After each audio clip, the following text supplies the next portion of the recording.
polar regions, ice-locked repositories of time, where, over vast, still secret places of our Earth, stand guard the screaming winds and the thousand knives of sub-zero gales.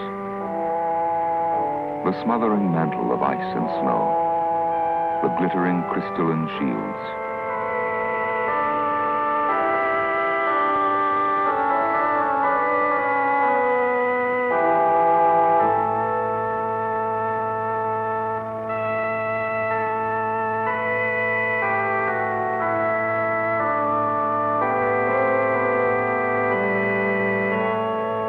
Still powerful remnants of a force that once shaped the face of more than half the globe.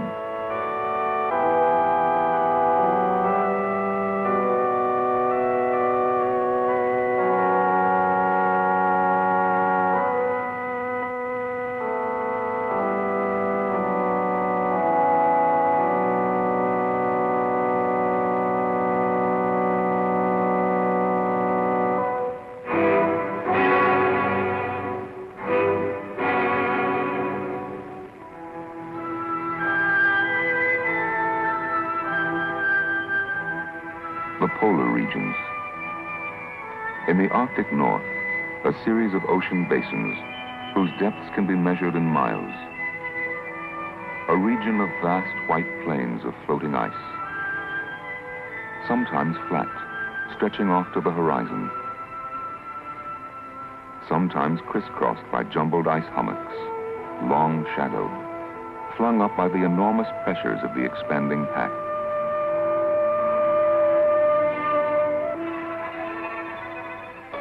From the edge of the glaciers of these northern coasts, ice mountains thunder into the seas, to float in silent, ice-ringed lagoons, finally to make their way southward in solemn, isolated majesty within the frigid ocean currents of the world.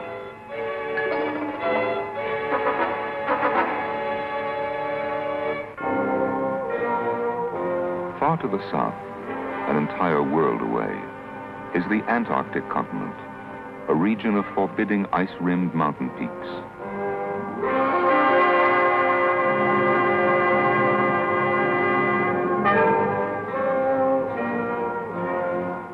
Of glaciers thousands of feet thick, whose weight depresses the surface of part of that continent more than a mile.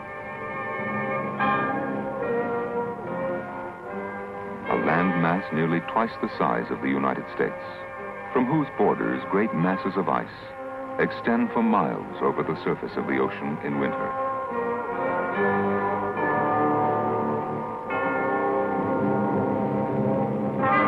Where ice cliffs tower almost 100 feet over the coastal waves. Where icebergs are great flat plateaus, sometimes 100 miles long. Where inland, winds reach 200 miles per hour, while temperatures drop to 125 degrees below zero. Yet here, even in these regions of barren whiteness, there is life.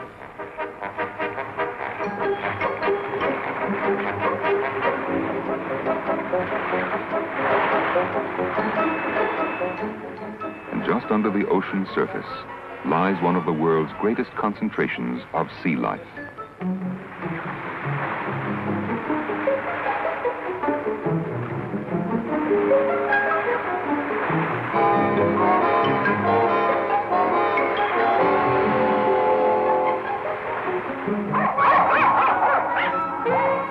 There was a time, and not very long ago, when one man, or two or three together, were leading the way.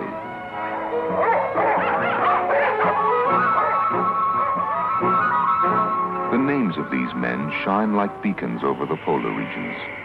Wilkes, Nansen, Scott, Amundsen, Shackleton, Byrd, and Peary. Names that call upon others even today to come to the places of perpetual cold and snow and push outward the limits of the trails the early explorers blazed.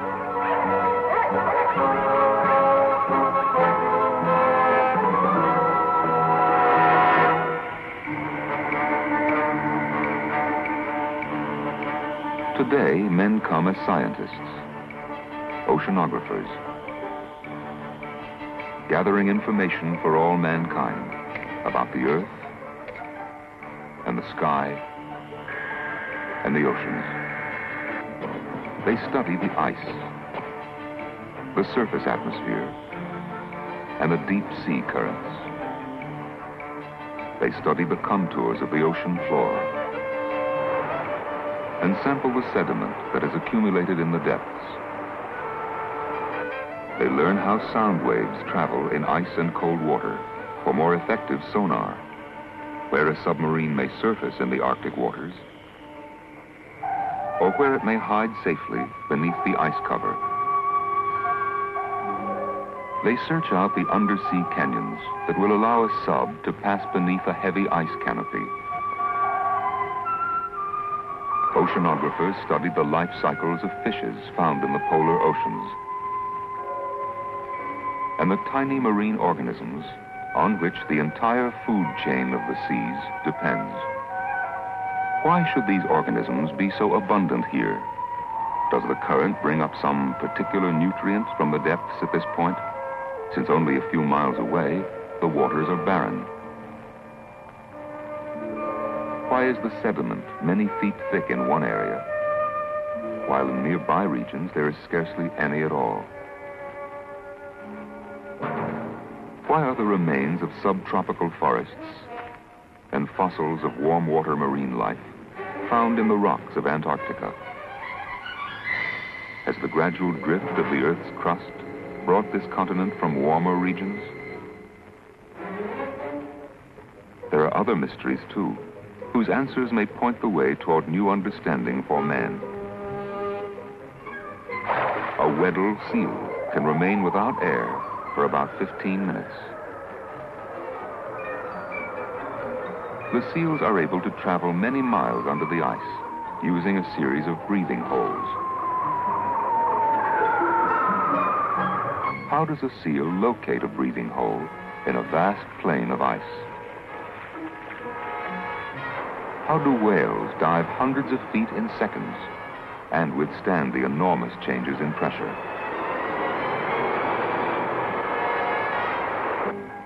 How can man himself live for months of darkness in a region that appears to belong to another planet rather than to the Earth?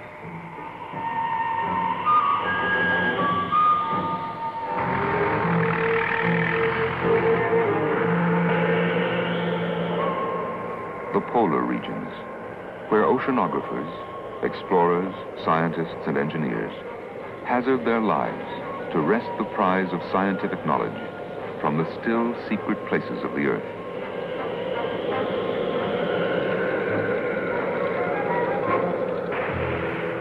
Where today massed armadas of nations assault the frozen waste.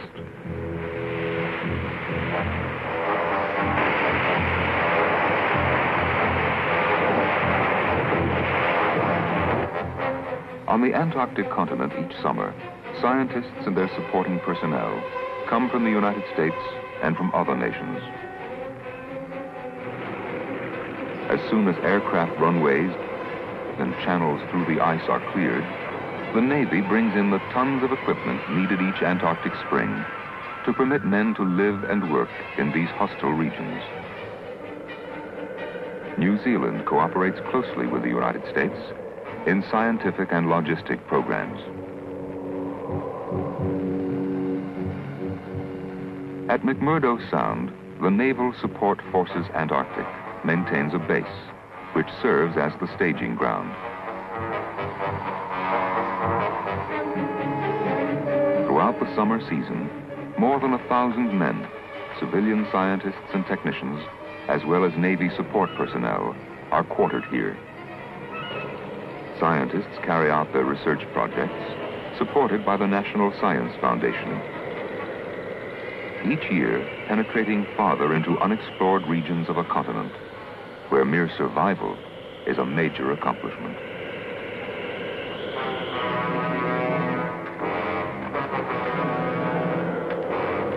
At the opposite end of the world is the Arctic Ocean, opposite too in geographic features, For the Arctic has no continental mass. Rather, it is 5.5 million square miles of ice-covered ocean.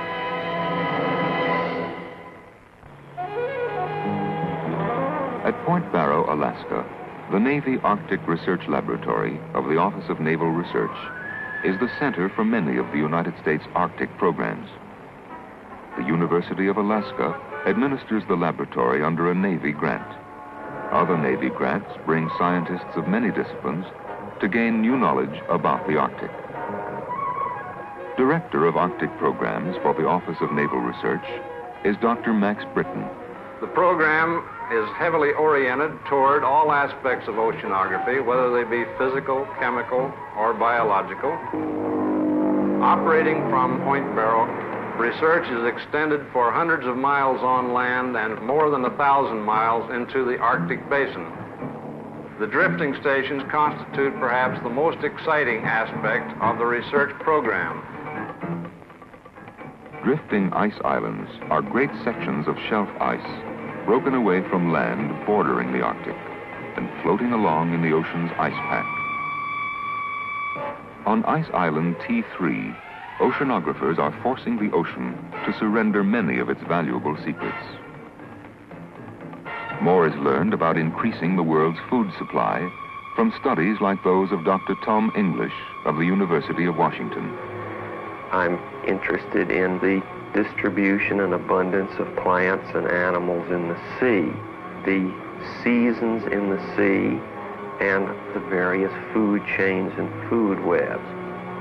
T3 is simply an oceanographic research vessel. I might add that it's the world's most elegant research vessel.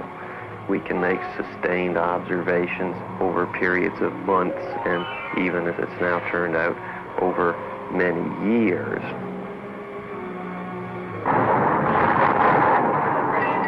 Experiments on underwater sound are of special concern to the Navy. For the effectiveness of sonar depends upon a knowledge of underwater acoustics in the operating area.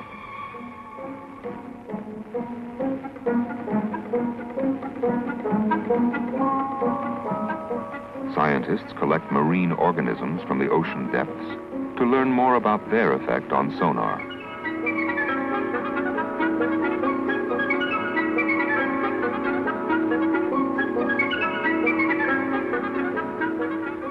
Dr. Kenneth Hunkins of Columbia University is conducting research on the shape and structure of the Arctic Ocean bottom, the drift of the ice, and the dynamics of water mass movements to find out how the ocean currents move and the various scales of motion, particularly the motions that change with time. Core samples of the sediment on the ocean bottom provide a chronological record of ice age periods in the Arctic Ocean. And since the Arctic is believed to be a key factor in the history of the climate of the Earth, exhaustive analysis of these samples can provide answers as to how ice ages come and go, and just what does happen during these periods. Only part of the oceanographer's mission can be carried out from ice islands. For much of his work within the polar ice packs, he relies on Coast Guard icebreakers to get to locations that would otherwise be inaccessible.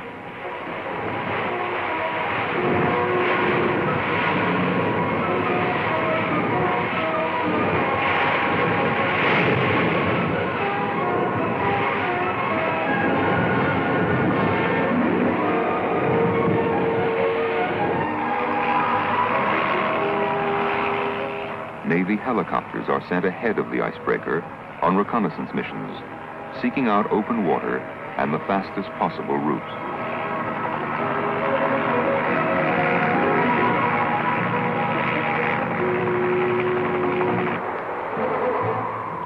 Oceanographers often endure bitter weather conditions in their continuous search to fill in the many gaps in man's knowledge about the sea.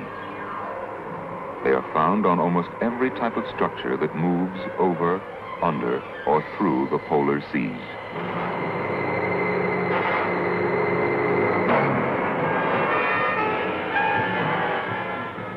The nuclear submarine, with with its capacity to remain under the polar ice for months at a time, can provide the oceanographer with a uniquely valuable platform for his studies. Rear Admiral J.F. Calvert was commanding officer on 2 of the Pioneer submarine cruises to the North Pole. The early operations of the Skate and Nautilus were really the Kitty Hawk operations of Arctic submarining. It was necessary for us to get much better information on the bathymetry of the Arctic. The contour of the bottom is very important to submarines.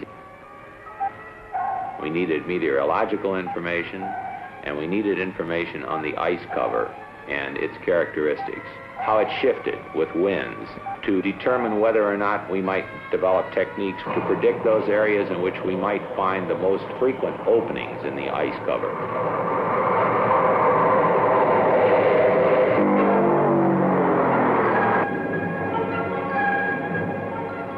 Oceanographic studies are also conducted from far above the Earth.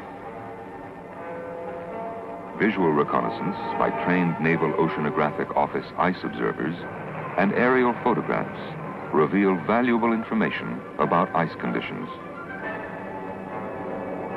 Side-looking radar pierces through as much as 20,000 feet of cloud cover to record surface conditions. Optical lasers determine the profile or ridge height of the ice canopy and are being developed to measure sea ice thickness.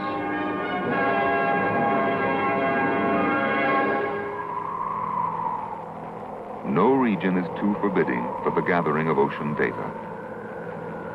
At Fairway Rock in the Bering Straits, undersea instruments continually measure the movements of racing currents.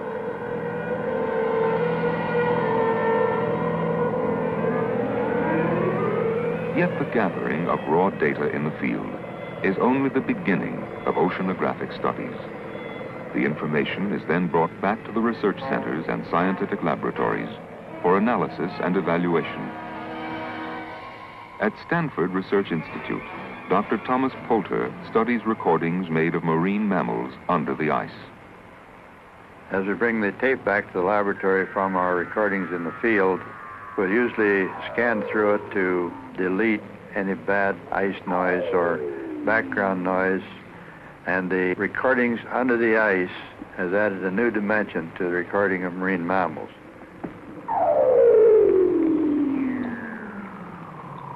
There is a lot of cross-feeding from one program to the other. We're doing a lot of work here at the laboratory with blind people. Blind subjects can detect the presence of an object. If they take a circle, a square, and a triangle, experiment with each one of them, they can tell us in a matter of just a few seconds which it is because of the difference in the echo from the different shapes of targets. At the University of Alaska, Dr. Vera Biot analyzes seawater samples from the Arctic. One aspect that we are working on is that of nutrient cycles. Now, these nutrients are substances that are required by plants for growth, and therefore ultimately they're necessary for all life in the sea.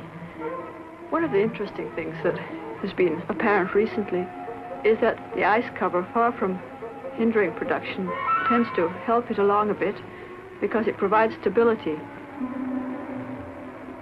Studies into the relationships of polar environments to their animal population are directed by McGill University's Dr. Max Dunbar.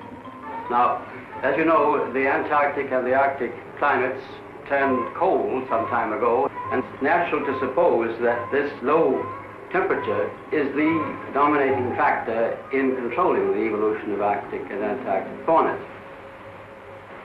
I have become convinced that this is not so, that in fact animals adapt to low temperatures very easily indeed, and that the factors which really determine the amounts of life in the sea, types of species and so on, are based on far more complicated matters than just temperature, matters of light penetration, of food supply to the surface, oscillation of the seasons, and so on. The exchange of heat between the Earth and the atmosphere is being studied at many centers. Dr. Sven Orvig of McGill University is deeply involved in this area. If we can change the characteristics of the polar regions, or if nature itself changes in such a way that the snow and ice disappear, then this heat loss would change dramatically. And the whole climate of the globe would change. And perhaps this is what happened in the past.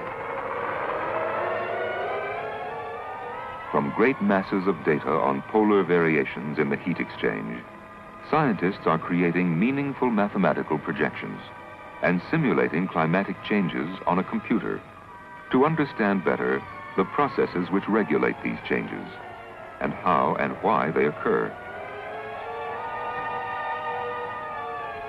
To bring about more accurate long-term weather forecasts and to predict future trends in the climates of our continents.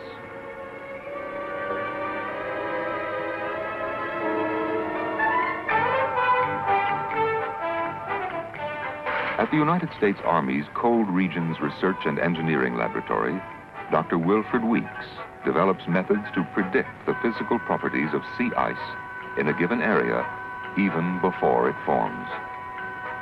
To do this, you have to understand both the oceanography and the meteorology and how the ice grows as a function of this.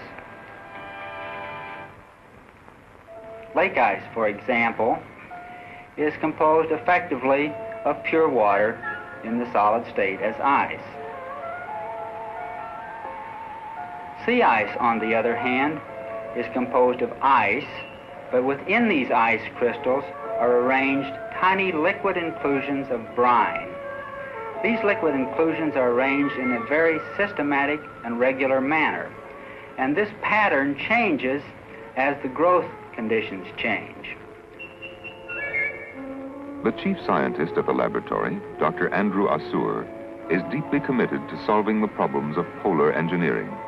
The time is exciting, and we are getting more and more benefits out of the efforts we made 10, 15 years out. We know how to design engineering structures to withstand forces in ice-infested seas.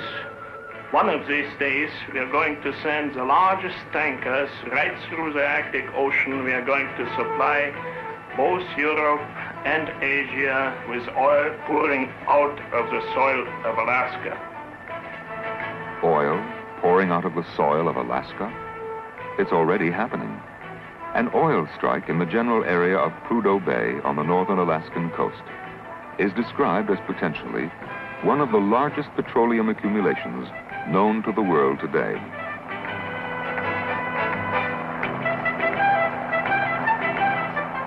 The oil is there, but the matter of getting it to the markets of the world brings up problems that private industry and government are joining forces to solve. The results of years of ice research by Dr. Waldo Lyon of the Navy's Undersea Warfare Center is now being used to develop giant tankers able to overcome the crushing pressures of frozen Arctic waters. To give us engineering data, we have been intensely engaged in the science of the freezing processes in the sea. Sea ice is the stuff with which we work daily, and we must understand it. And to do this, we have built a laboratory in which to grow sea ice, and we study the crystalline structure, the ice bubble content, the brine cell content in relation to the mechanical strength of the ice. From the research laboratories and from oceanographers in the field, a mass of new knowledge about the polar regions is emerging. New knowledge, too, about how men of different nations can work together. In Antarctica, 12 countries have agreed to share their information and their facilities in a cooperative search for greater scientific understanding of this forbidding region. In the Arctic, scientists and oceanographers of the United States, Canada, and other nations are working closely together to study this vast frontier. The oceanographer of the Navy, Rear Admiral O.D. Waters, Jr., directs the Navy's oceanography program. and has a deep interest in polar oceanography. Oceanography in the polar regions is indeed of importance to the United States Navy. For defense purposes and the national security, we are vitally concerned with all aspects of the ocean environment. The Navy has a long history of supporting exploration and research in the Arctic and Antarctic. Scientists still must find the answers to many questions concerning the polar regions to speed the day when the oceans can be mastered for national defense and the welfare of mankind.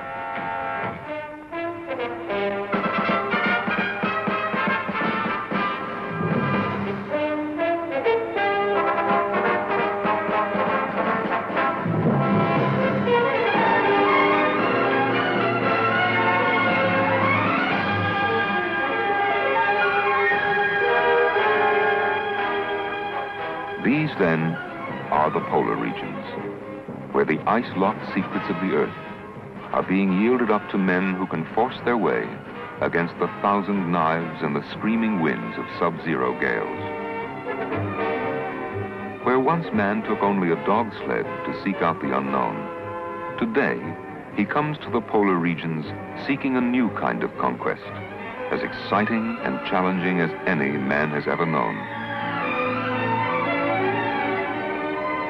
Where the weapons are those of modern technology. As they have for hundreds of years, our men are at work at the frontiers. Once they were called explorers. Now they are scientists, oceanographers. But the prize is still new knowledge for the benefit of their nation and for all of mankind.